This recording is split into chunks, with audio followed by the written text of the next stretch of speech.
Okay. Hi everybody. I'm Ban. You can hear me clear, right? Okay. So what is FAF? The simple word is tradable.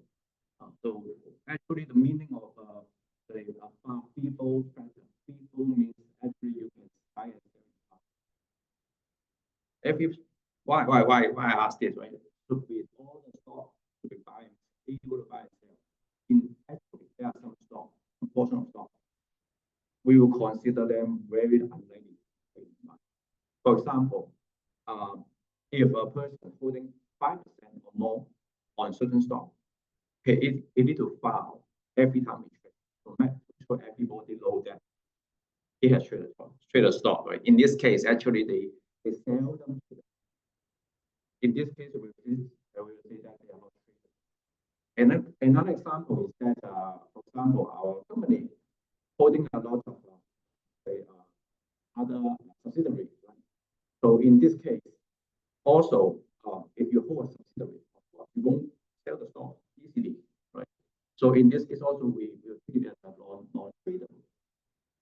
So we need to know this number because when we calculate index, we consider the tradable amount of the share. So the simple definition is that we look into a stock, look into the nature, look into their owner, and then we decide how many percent of that company is actually tradable. The percentage is found. So of course, it is accurate. Accuracy is very important.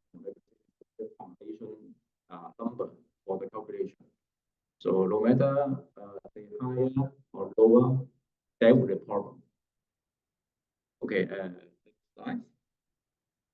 Okay, I will explain it very high level. Give you a concept first, and then my colleague will really demonstrate how to calculate so that you understand it. In simple word, we do FAF in 4 steps. The first step is look into different materials, public materials. All of them can be extracted from Hong Kong Gigs. For example, the annual report, the financial report, different circulation to collect the information of the shareholder ownership. Okay, this is the first step. After we have a prelim understand on the shareholder information, we also do a further step to look into the latest circulation. Why we need to do this? For example, for annual report, it only issue once a year. There could be chances that after issuing the report, 2 months later, there are some changes. In this case, they will appear in the circulation. So we need to look into all recent circulations to make sure the numbers are accurate. So in this two steps, I think you can understand, right?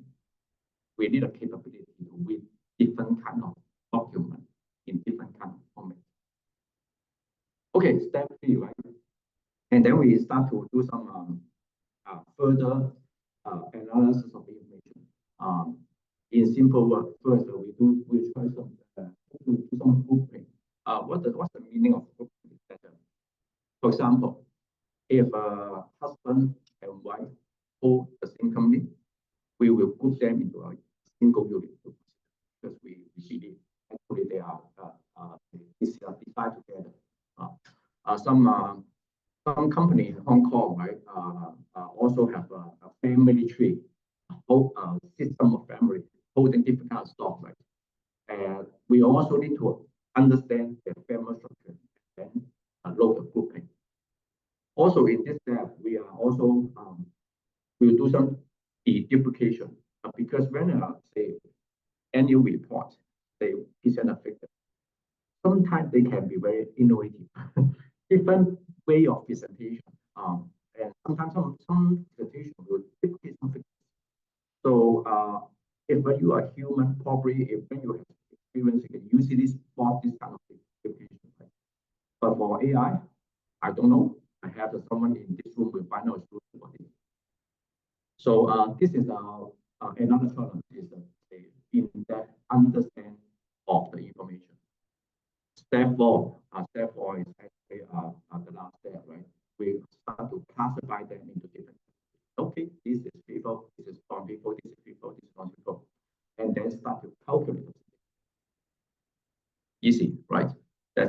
finished.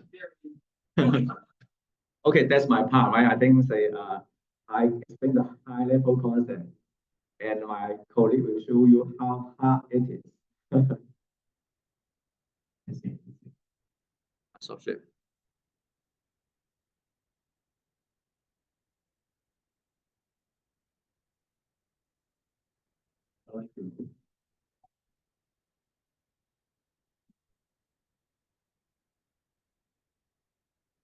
So thanks for inviting me to demonstrate you how to calculate free flow adjusted factor, or someone will call it FAF, someone will call it FAF. But before I start demonstrating you the case that I prepared,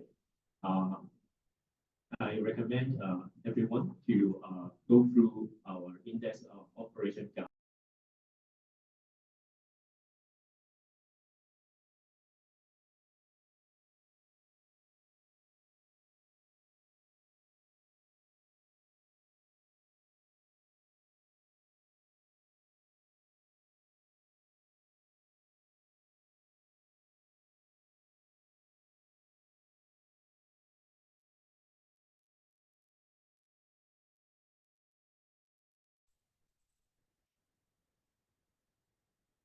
Testing.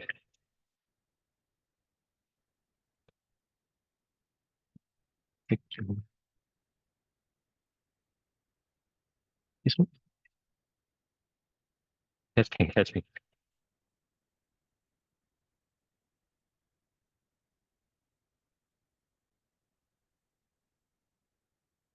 Testing. Hey. What's there? Micro. Testing. Dùng mute. Oh.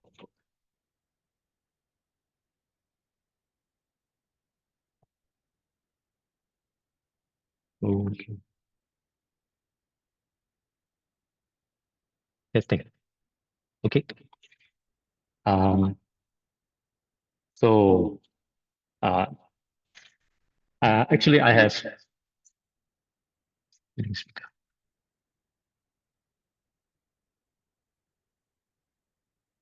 testing. Yeah. Okay, actually I have selected one listed company to demonstrate you how FAF is calculated. The company I selected is 1477 Occu mentioned. And the FAF we are going to calculate is we take the end of 2023 image. We start by something simple. So FAF is basically a percentage of tradable shares to the total issue share. So we start by finding the denominator of the percentage. So we go to HKEX News, and then here we input the stock code 1477, and then click search. So as we are going to calculate the FAF as of end of 2023, so we go down a little bit, and there should be a monthly return available in early 2024. And if we open this document,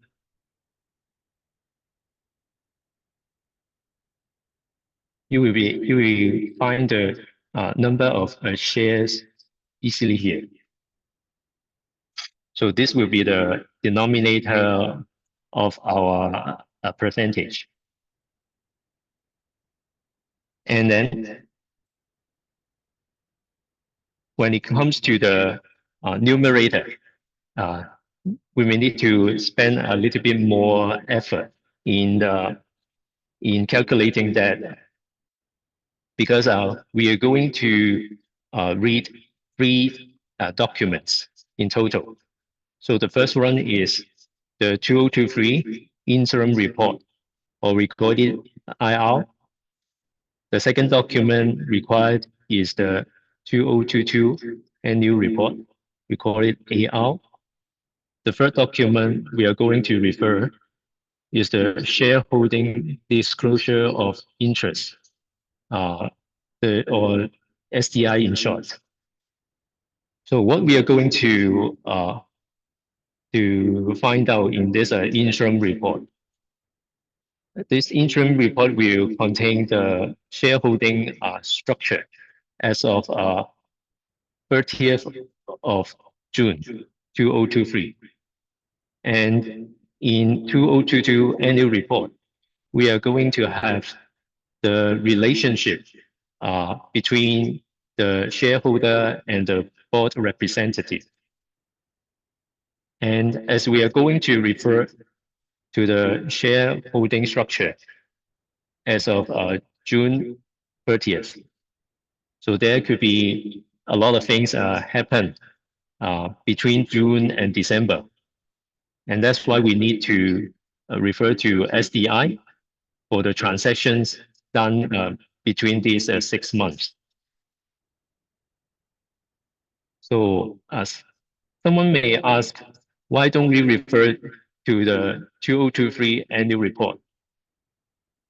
So the reason is for FAF as of end of 2023, we need to get them completed within January 2024. So basically, we only have 1 month time to complete thousands of FAF review cases. And when we are in January 2024, the 2023 annual report is not available yet, because for most of those listed companies, the annual report will be available in March or April. For this case, documentation, it was available in April. And that's why we cannot refer to this 2023 annual report. So let me go to the interim report and show you the shareholding structure of this company.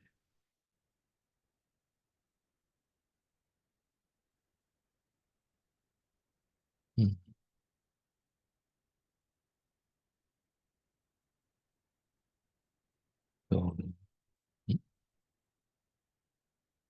we go to page 19 of this interim report. Here we can see the director and chief executive's interest in this documentation. The first thing we need to pay attention to is this date. So the shares we are going to talk about are as of June 30th, 2023. And then we can see that there are 2 directors of this company. The first one is Mr.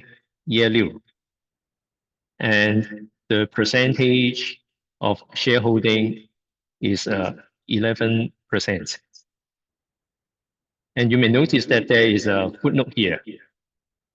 And if you go to the footnote in details, you can see that Mr. Ye Liu holds some options here, share option schemes, something like that. And we need to deduct these option shares from our calculations. We will come back to this later when we go to the SDI page. Okay, so this one is the SDI page. I input the stock code here. And as we are going to calculate the FAF as of end of 2023, so we input the end date here. Click search. And there are 2 pages we are going to go through. One is this consolidated list of substantial shareholders. So it contains all the shareholder information as of end of 2023 if their shareholding is more than 5%. The second one we will refer to is the list of all notices. So when we go to the consolidated list of substantial shareholders, we can see that Liu Ye is here. So we need to map this Mr. Ye Liu on interim report with the Liu Ye here on SDI. And then we click into it. So you can see that this document date is 2023, October the 3rd. And the latest share of Liu Ye is 76 million, which is the same as the interim report. That means Mr. Ye Liu didn't sell any shares within this 6 months. And if we go to point number 28, we can see there are a lot of derivatives here. So we need to take the shares 76 million minus the sum of all these derivatives so that we can have the final shareholding percentage of Mr. Ye Liu. So here I have prepared a slide. So on IR, Mr. Ye Liu holds 76 million shares as of June 30th. And then on SDI, he holds the same amount of shares as of October the 3rd. Because SDI data is more updated, so we will take the information from SDI instead of interim report. And then we need to deduct all the underlying shares of derivatives. So I have add up all those derivatives here, which is 51 million in total. And then we subtract 76 million by 51 million. And the final answer is 24 million. So if we divide this 24 million with the total issued shares we find out earlier, we will see that Mr. Ye Liu is actually holding 3.6% of ordinary shares, which is smaller than 5%. If we go back to our index operation guide for director and management holdings, there is a threshold of 5% individually. And because now Mr. Ye Liu is holding less than 5%, and that's why we will treat all these shares as free float. Okay, we go back to this interim report. And then we go down a little bit. There is another director here, Dr. Hu. He holds 0.61%, which is below the threshold. That's why we will classify all these shares as free float. And we go down a little bit.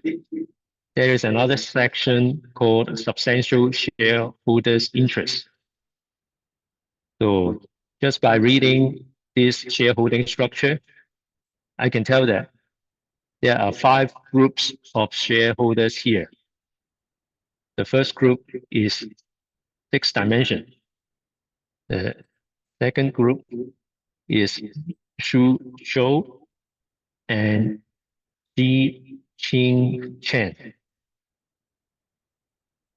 The third group is this Boyu Capital. The fourth group is Temasek. The final one is Capital Group.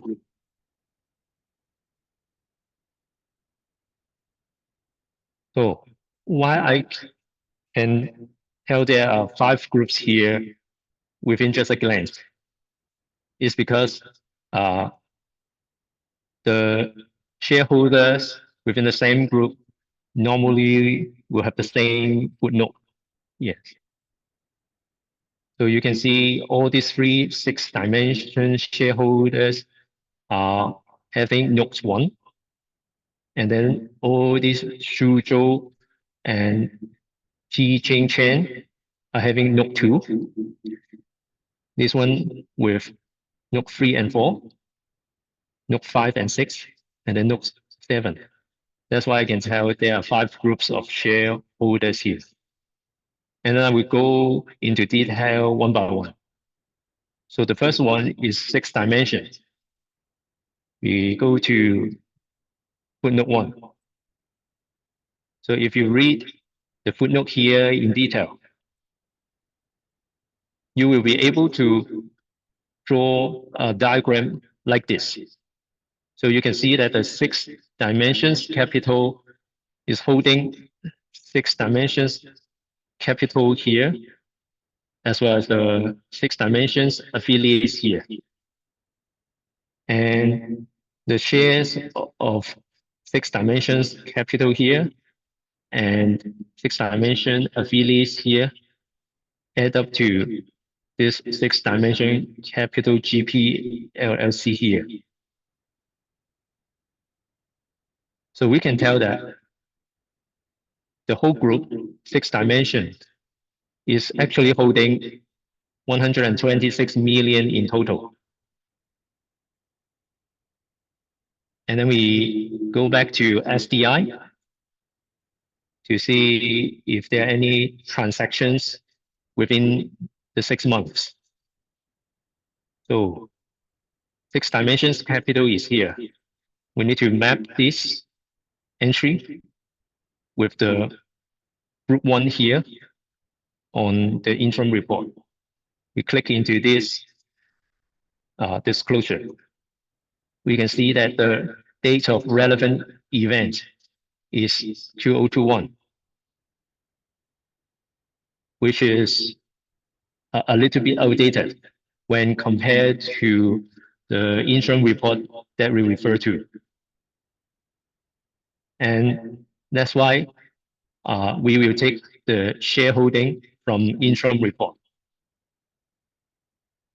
And because this 6-dimension capital is investment company in nature, and then we need to go to the 2022 annual report.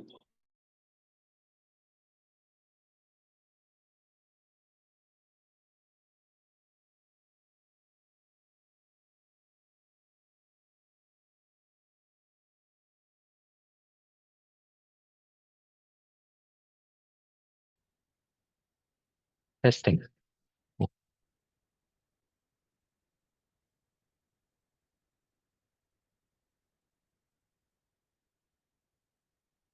Okay, so we will go to 2022 annual report to see if any directors, board representative coming from this 6-dimension capital company.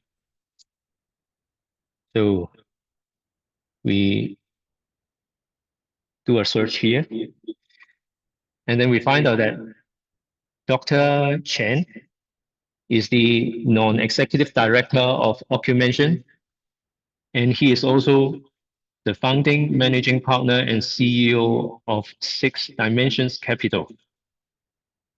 So under this scenario, we are going to classify 6 Dimension Capital as director and management holdings.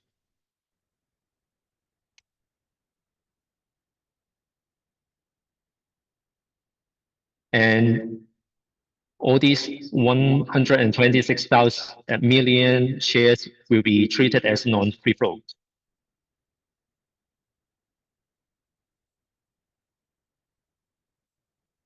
And then we go to the second group here, Suzhou and Ziqing Chen.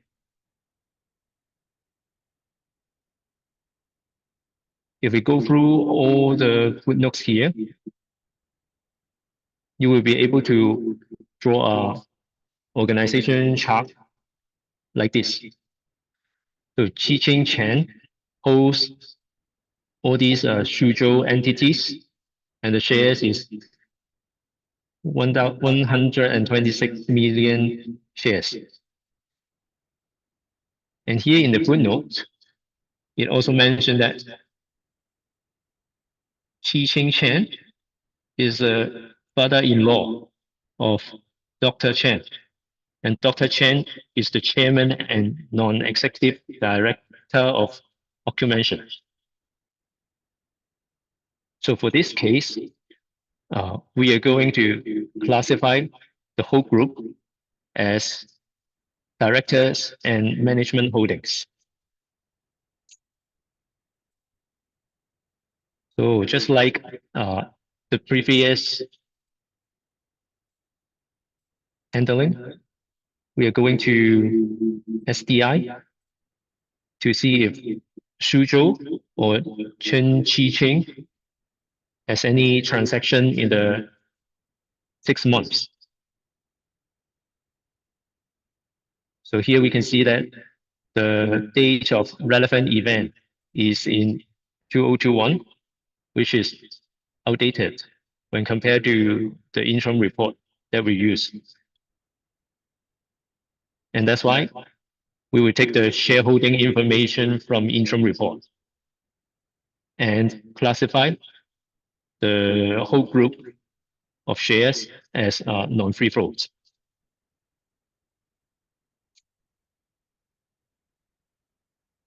And then we go to group 3 here,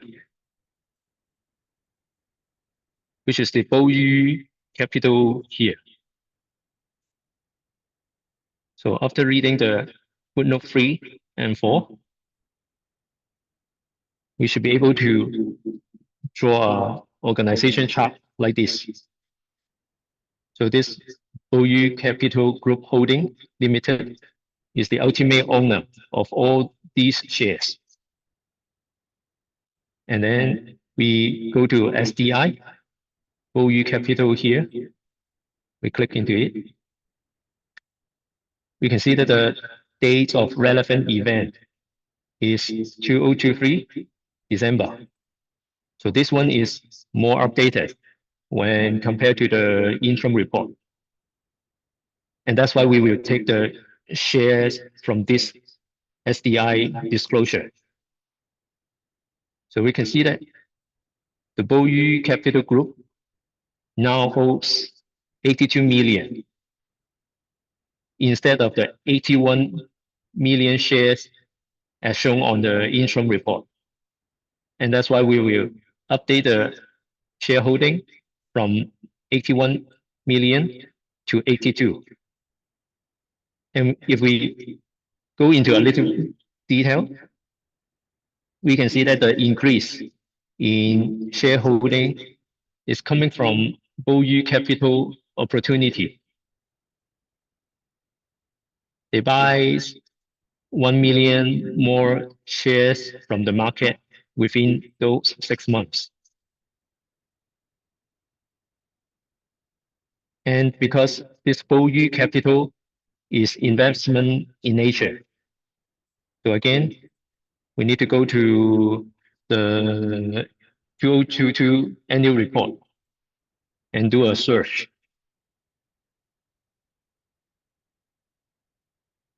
You will see that Mr. Yanling Chao is a director or a senior management of Ocumension.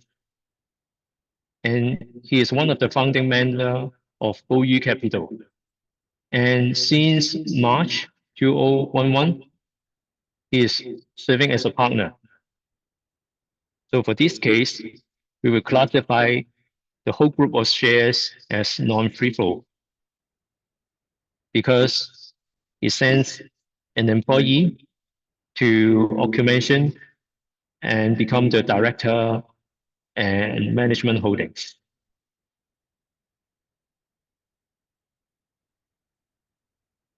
So the next group 4, is the Temasek. So again, we go through the footnote here, and you will be able to draw a chart like this. And then we go to SDI, click into Temasek. The date of relevant event is 2023, November. So this one is more updated when compared to interim report. The latest share of Temasek is 54 million. So when compared to interim report, it was 59 million. The shareholding decreased, which means Temasek sell some shares within those 6 months. And if we go into detail, we will see that the latest shares of this PLS Beta Limited drops from 54 million to 49 million. And that's why resulting in a decrease in Temasek holdings. And for this case, because Temasek is a famous investment firm owned by the government of Singapore. So for this case, we will classify it as non-free float because the government holdings are defined as strategic holdings from our index operation guide.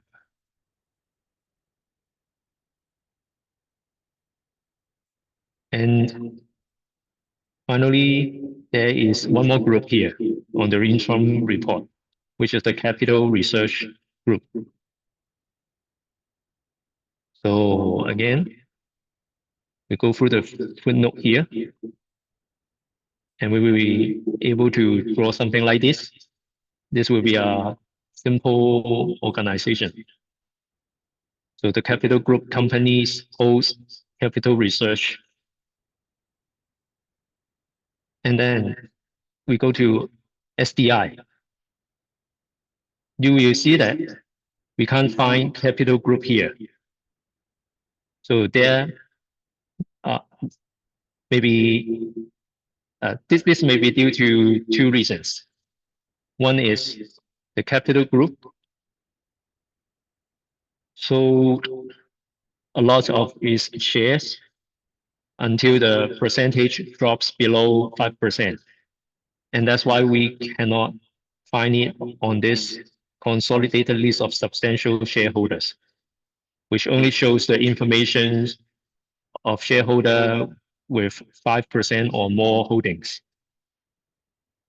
The second reason could be this capital group didn't do any transactions throughout the history. And that's why we cannot find an entry here. So we need to find out the actual root cause of this. And for this case, we go to the list of all notice. And then from here, we do a search. So we can see that the capital group sold the shares 3 times within the 6 months. The first time happens here. It holds a 6.93% here. And then in October, it sold some shares and becomes 5.96%. And then in December, it sold the shares, and then the latest shareholding is 4.97%. So for this case, we can confirm that the capital group now holds smaller than 5% of shareholding. And because it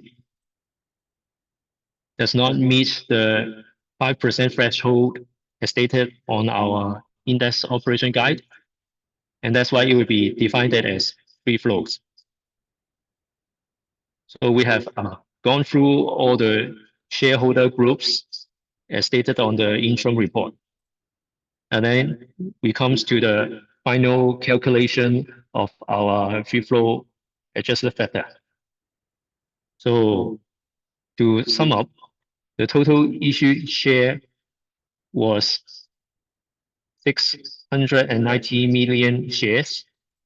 And then we minus the non-free float investor class, which were, the first group is 6 dimensions, Suzhou or Ziqing Chen.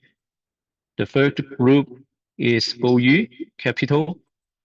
And the last group is Temasek. So after deducting all these non-free float shares, we can come up with the final answer of 43.57% free float of accumulation as of the end of 2023. So this is the calculation of free float adjusted factor for this accumulation. And